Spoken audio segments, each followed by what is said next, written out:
একদিন এক বাবা তার ছেলেকে একটি পুরনো তরবারি দিলেন। তিনি বললেন, বাবা, এটা বাজারে নিয়ে যাও, দেখো কে কত দাম দেয়। ছেলে গেলে লোহার দোকানে। দোকানদার তরবারি দেখে বলল, পুরনো জিনিস, দিয়ে 500 টাকা। ছেলে হতাশ হয়ে ফিরে এলো। তখন বাবা বললেন, এবার এটা প্রাচীন জিনিসের দোকানে নিয়ে যাও। ছেলে বাবার কথা মতো করল। সে গেলে প্রাচীন জিনিস বিক্রেতার কাছে।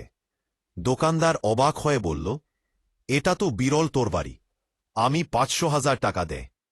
ছেলে অবাক হয়ে বাড়ি ফিরে এলো। বাবা হেসে বললেন, দেখো বাবা, জিনিসের দাম জায়গা বুঝে বদলে যায়। মানুষেরও ঠিক তাই। সবাই তোমার মূল্য বুঝবে না, কিন্তু সঠিক লোকেরা অবশ্যই বুঝবে।